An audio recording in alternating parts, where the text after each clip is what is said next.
So game week 4's done. Wasn't that great, was it? Mate, why'd you take fantasy football so seriously? If you don't know the answer to that, I'm out of here.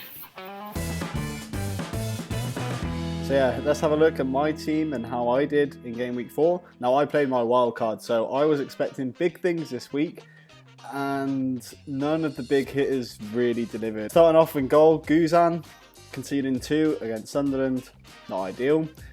I'll show you who I had on the bench in a sec, never mind that. Defence, they did alright. I mean, obviously Gomez, like, where did that result from West Ham come from? No one could have predicted that, really. Wow. No one that commented on my YouTube videos predicted that. No one who tweeted me predicted it. So, yeah, I didn't get any support on that. Gomez looked a solid shout, and he probably is for the future game weeks. So, yeah, I'm a bit annoyed, but I'll keep him in. So, Kolarov as well, came up with a clean sheet. I'm fairly happy with that. Now, yeah, apologies to anyone who is watching my previous videos. Now, I did have Target in at Southampton, but a last minute change made me change my mind, and I brought in Walker for Spurs. Now, I didn't really have much of a reason for that. I know he likes to get forward, but yeah, I'm happy with the 6 points he's brought in, basically. Maybe that's an area of my team I can improve on in the future, but for now, I'm happy with Walker. So yeah, he's going to stay in. And onto the midfield, Mahrez. Basically, it took me having him in my team for his great run to stop, right?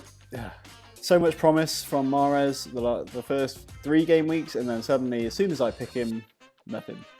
So yeah, skip on. Yaya, I guess he didn't really get forward a whole lot. I didn't see the Man City game, so if anyone can tell me how Yaya played, maybe if he was looking a bit more defensive than he should have been, then tell me. I need to know, because yeah, otherwise that might affect my transfer for the next time. Pedro, I'm happy with him coming in. Obviously, he delivered again with an assist and a couple of bonus points. So, yep, that was a pretty good signing. I'm happy with that. And my boy Scotty, he basically saved me this week. And I was pretty much doing this celebration when I saw that he'd scored twice for Villa. So, yeah, really happy with that. He was my best player of the game week. And, yeah, he's going to stay in. Then on to the front line. So disappointing. I mean, on paper, this looked like I was going to get loads of points. I mean, City at home to Watford, Chelsea at home to Palace, Benteke, Liverpool at home to West Ham.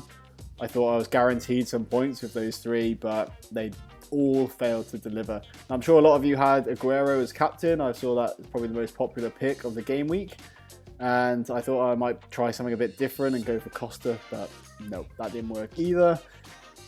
And on my bench, I had McCarthy for Palace. So obviously he didn't keep a clean sheet, but he did have a lot of saves to make. So yeah, he came up with 4 points. So I missed out on the 3 there compared to Guzan.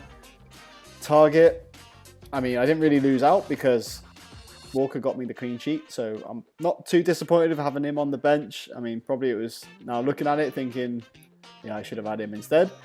Never mind. Martin as well for Norwich. So yeah, happy I didn't include him at this point, and O'Brien didn't do anything for Leicester either, so I'm fairly happy with this team. Obviously now we've got a whole 2 weeks wait until the next game, so that's a bit annoying. But let me know how your team did. Comment below with the points that you scored, who you had as captain, any sub stories. I've seen a few already. Actually, one of my friends had Coutinho as captain. Whoops. And also follow me on Twitter at JoeRyan365 as always, and I will speak to you soon.